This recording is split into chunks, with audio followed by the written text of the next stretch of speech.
Chapter 12, One Fear. 2 days went by before I actually learned what had happened that night, because it was at supper on Friday that Aunt Millie said, "A fox got my turkey that was nesting by the Christmas trees." My fork went down on my plate with a clang. I had been eating along just fine for weeks now, but after she said that, I could not have swallowed if my life had depended on it. It was like my food passage had suddenly shrunk to the size of a rubber band. "No," I protested. Aunt Millie mistook my no for a cry of outrage that some animal had dared to take her turkey. She looked at me and nodded. "I think it's got one of the hens sometime last week too." Uncle Fred turned his iced tea glass up and drained the contents. "Well," Aunt Millie said to him. She had been very irritable with us for all week. The heat was unbearable, and with each passing day, as the ground got drier and the sun hotter, she had grown more fussy. She has been saying for days, "I don't know what I'll do if it doesn't rain," and now it was as if she'd made her mind up, and what she had decided to do was take out her ill feelings on my fox. "I'm not going to put up with it," she continued. "I mean it, Fred. Once a fox gets started, he'll clean out the whole hen house. I have worked too hard on those hens to just stand by and watch some fox walk off with them one by one." "I know that, Millie." "Well, you are certainly acting mighty unconcerned about the whole thing," she snapped. She pressed her napkin to her face. "If the fox had made off with one of your precious calves, I'd like to see what you'd do." "I'll take care of it," Uncle Fred said. "How?" "After supper we'll go out and have a look," he said, with great patience. I sat silent, trying to think of a plan, anything to divert them from the missing turkey. Finally I said, "Maybe it wasn't a fox." But Aunt Millie was already on her feet by that time, saying, "Well, let's go." "Now, don't get in such an uproar." "I'm not in an uproar, I'm just concerned about my chickens." "The heat's just got you down," Uncle Fred said. "It is not the heat. Every summer you start harping on about the heat." "All right, it's not the heat," Uncle Fred said. "Let's go." She left the dishes on the table, a thing I had never seen her do before, and the three of us walked out the back door. There was not a breeze anywhere in the yard, and the leaves just hung on the trees. I had been so happy that this was the first time I had noticed how hot it really was.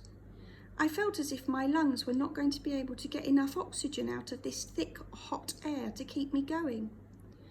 "Turkey gone, eggs gone, cleaned out," Aunt Millie said as we walked past the tree where the dog was tied. "And you," Aunt Millie pointed to the dog who looked eagerly at us, "you never even barked. Some watchdog you are." "Come on, Hap," Uncle Fred said. He unhooked the dog, who ran ahead of us as if to make up for his laxity. We walked down the hill to where Uncle Fred had planted some trees to be cut for Christmas trees in a few years' time. Now they were no more than waist high. "This way," Aunt Millie said, wading through the trees as if it was a choppy sea. There were some bushes to the left, and we followed her to them. She parted the bushes, and we looked in silence at the empty nest.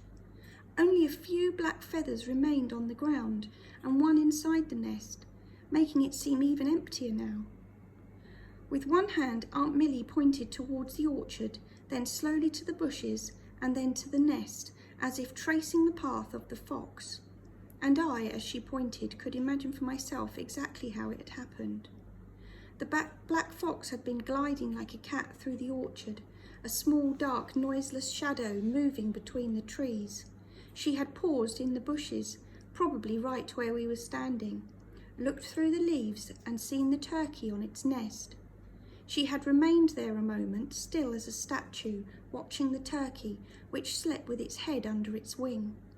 The black fox had watched a moment more. She was not an impetuous hunter.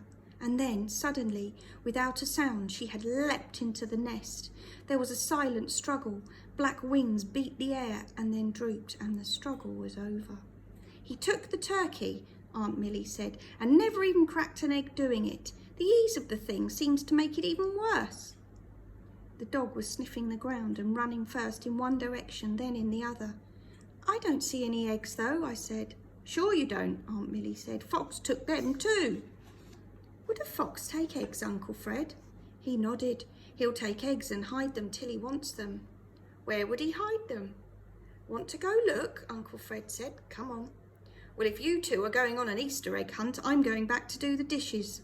She looked displeased. I don't know what good it'll do for you two to find the eggs.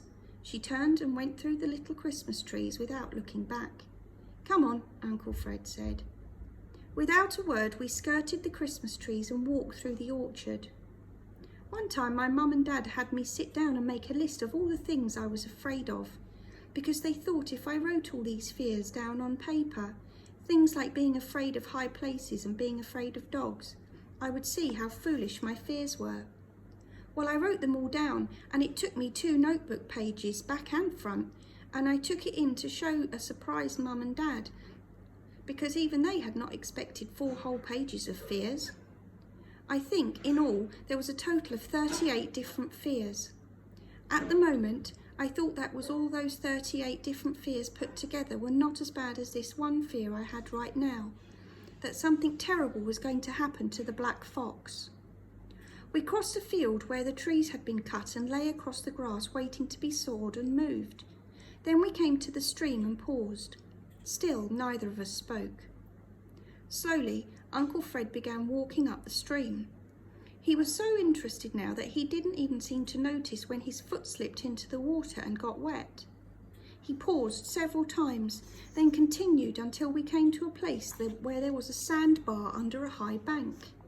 He looked for a moment, and then with a smile he bent down and began to scoop aside the sand with his hand. When the hole was about 6 inches deep, he said, "There."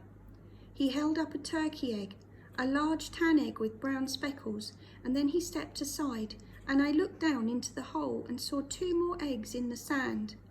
"That's winter story," she said. "Some old fox is planning to come back here when food's scarce and have an egg dinner."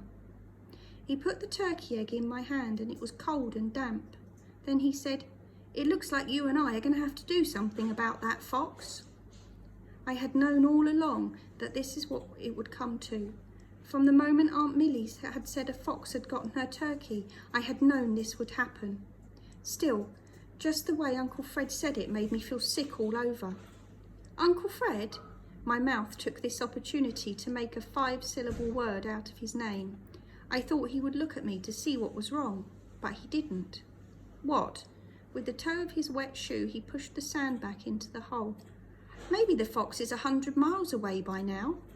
He shrugged. "Tomorrow afternoon we'll go see," he said. "We'll take Hap and go into the woods."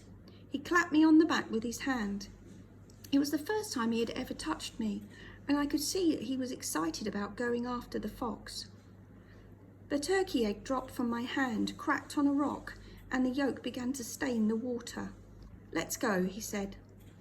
We stepped up the bank and across the fallen trees, and as we came to the orchard, my nose started to run.